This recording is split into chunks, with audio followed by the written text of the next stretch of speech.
Buenos días, buenas tardes, buenas noches, profesor Jorge. El día de hoy, mi compañera Ana Melba y yo vamos a exponer acerca de la encíclica 40º año del Rerum Novarum. Para comenzar, queremos compartir un mensaje de Papa Juan Pablo II, el cual nos dice lo siguiente: Jesucristo también puede romper los esquemas aburridos en los cuales pretendemos encerrarlo y nos sorprende con su creatividad divina. Bueno, vamos a comenzar con nuestra exposición, para lo cual doy pase a mi compañera Ana Mel. Buenas noches, profesor. Buenas noches, compañeros. En esta oportunidad vamos a hablar del tema sobre los 40º año. Mi nombre es Ana Melba Vaca Ruiz. Vamos a dar La introducción nos dice que en el 40º aniversario de publicada la Egregia encíclica de Rerum Novarum, entre estas ideas destacan la defensa de la propiedad privada y la responsabilidad social que tienen los empresarios. El tema de este documento es principalmente de orden económico y se refiere a la situación de los obreros en un momento en que el mundo continuaba adaptándose a los profundos cambios que trajo consigo la revolución industrial. El Papa León XIII, autor de la encíclica, es muy enfático en el rechazo al comunismo.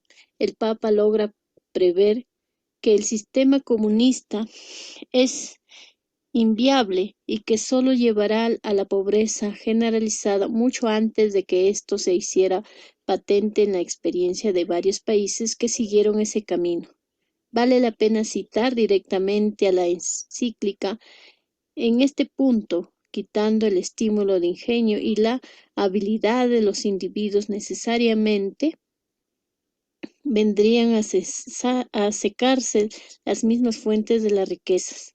Y esa igualdad con que sueñan no sería, diré, ciertamente otra cosa que una general situación, por igual miserable y abyesta de todos los hombres sin excepción alguna. Tenemos el 40º año, que hay acá la ocasión.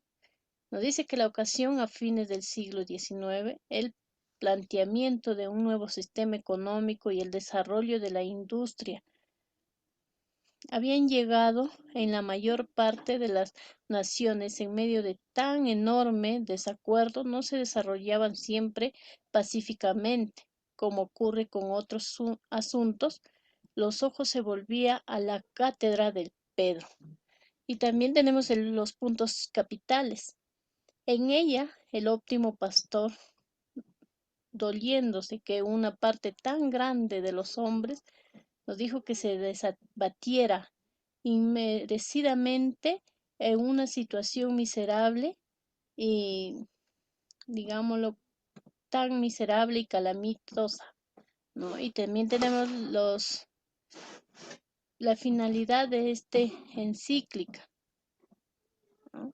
Dice: el 40º aniversario de la encíclica Rerum Novarum, aprovechar esta ocasión para recordar los grandes bienes que se han seguido tanto para la Iglesia Católica como para toda la sociedad humana.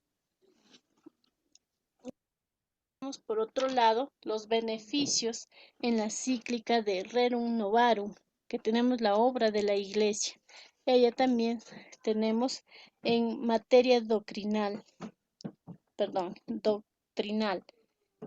¿no? Tenemos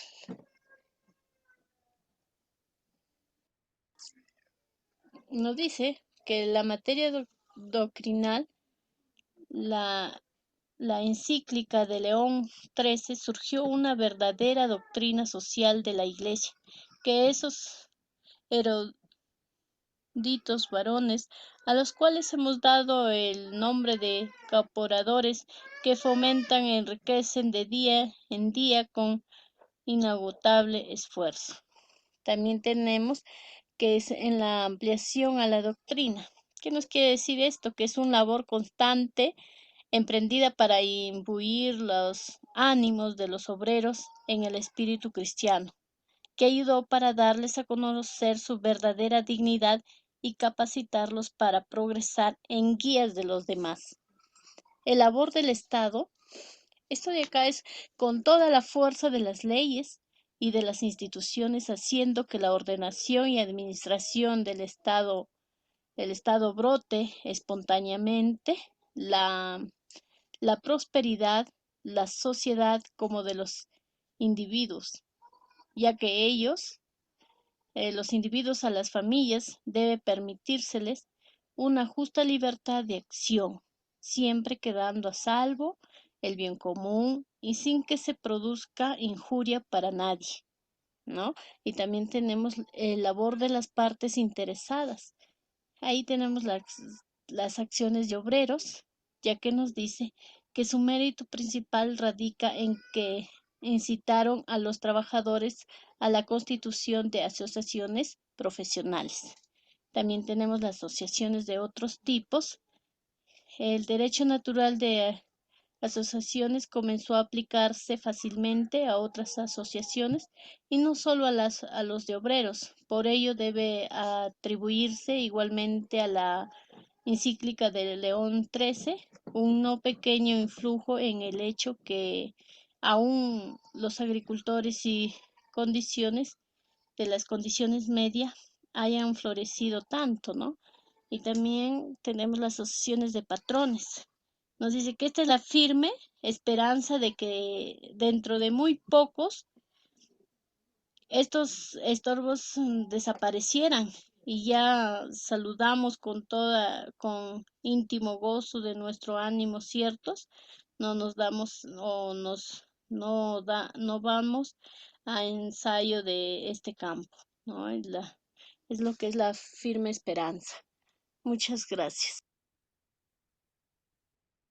Bien, continuando con la parte de la encíclica, tenemos también lo que es la doctrina económica y social de la Iglesia. Dentro de la doctrina económica y social podemos establecer 5 puntos importantes, los cuales son la economía, el régimen, otro tipo de régimen, la encíclica y la Iglesia. Tenemos que tener en cuenta que, de cierta manera, la postura de la Iglesia frente a la cuestión social, en este caso, se ha centrado en la defensa de la dignidad humana y la promoción de una sociedad que sea más justa y sobre todo más equitativa. Entonces, la encíclica Rerum Novarum estableció precisamente normas para abordar este tema o este problema social y también económico de la época, ¿no? Y defendió la doctrina de la Iglesia tanto en materia social y, lógicamente, también en materia económica. Además de que al mismo tiempo la encíclica llama a la creación de una sociedad más justa y más equitativa.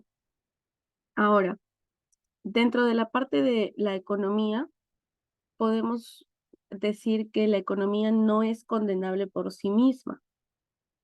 Lo que sucede es que en este caso viola el recto orden cuando el capital abusa de los obreros y de la clase proletaria, que es precisamente lo que mencionábamos como el problema social y el problema económico en este caso, ¿no? Lo que se busca es el respeto de los derechos y de los deberes también, ¿no? De los ricos y de los proletarios. En el caso del régimen capitalista de la economía, se ha extendido por todas partes, incluso en aquellos que viven fuera de su ámbito, imponiéndole y de cierto modo informándole con sus ventajas o desventajas, lo mismo que con sus vicios, ya que en este caso, como sabemos, no todo es del todo bueno o del todo malo, ¿no? Por decirlo de alguna manera. En este caso, hablando del régimen capitalista, que involucra también, pues, ventajas, pero al mismo tiempo las desventajas que éste genera. Por otro lado, existe otro régimen económico como la clase agrícola. ¿Por qué? resulta que en mayor parte del género humano se gana precisamente la vida, podemos decir, eh, con el sustento, o gana su sustento de esta manera, ¿no? De una manera honesta, de una manera honrada, buscando también su bienestar. Hay que tener en cuenta que ya yéndonos un poquito más hacia la realidad peruana, hacia nuestro país, pues la encíclica ha tenido una gran influencia en la sociedad de la época, ¿no? Sobre todo entre los cristianos trabajadores o entre los católicos comprometidos precisamente con la justicia social, que es a lo que nos llama un poco más la encíclica. Entonces, esta encíclica ha sido o fue bien recibida por muchos, pero sin embargo, como mencionábamos hace un momento, pues no para todos todo es bueno o todo es malo, ya que hubieron también algunos que consideraron a la encíclica de cierta manera, podríamos decir que peligrosa, ¿no? Debido a las ideas que generaba en muchos de los trabajadores. Ahora, en la actualidad, pues los principios establecidos en la encíclica, lógicamente que siguen siendo relevantes y siguen siendo principios necesarios para abordar este tipo de temas sociales y de temas económicos que se enfrenta nuestro país. No solo en nuestro país, sino alrededor del mundo en general, ¿no? Entonces, podemos decir que la iglesia sigue desempeñando un papel importante en la búsqueda de soluciones que sean un poco más justas o más equitativas, ¿no? Para este tipo de problemas que hemos mencionado. Y de esa manera, pues, promover eh, la ayuda a los más necesitados, ¿no? Eh, en el caso de la iglesia, mencionábamos aquí, la iglesia saca del evangelio las enseñanzas en virtud de las cuales se puede resolver por completo el conflicto o limando sus asperezas, hacerlo más soportable. Resulta que la encíclica establece normas, ¿no? Establece normas para abordar este tipo de problemas y defiende la doctrina de León XIII, en este caso en materia social y en materia económica. Y como vuelvo a repetir, sigue siendo relevante en este caso debido a los temas que aborda, a buscar la justicia. Entonces, seguimos mencionando que esta tiene mucha importancia actualmente. Podríamos concluir que la encíclica de Cuadragésimo Año es importante en la historia de la Iglesia y también en la historia de la sociedad o en la sociedad en sí misma, ya que de esta manera va a establecer ciertas normas para poder abordar el problema social, el problema económico también, y defender, en este caso, la doctrina pues, de León XIII en este tipo de materias, ¿no? En la materia social, en la materia económica. Por lo tanto, podríamos traducir todo esto como que la encíclica es un llamado a la creación de una sociedad que se muestre y que sea mucho más justa y más equitativa, ¿no? Esto es lo más importante que hemos podido destacar de la encíclica de León XIII. Y concluimos precisamente con un mensaje de él relacionado a la encíclica, que es: del trabajo del obrero nace la grandeza de las naciones.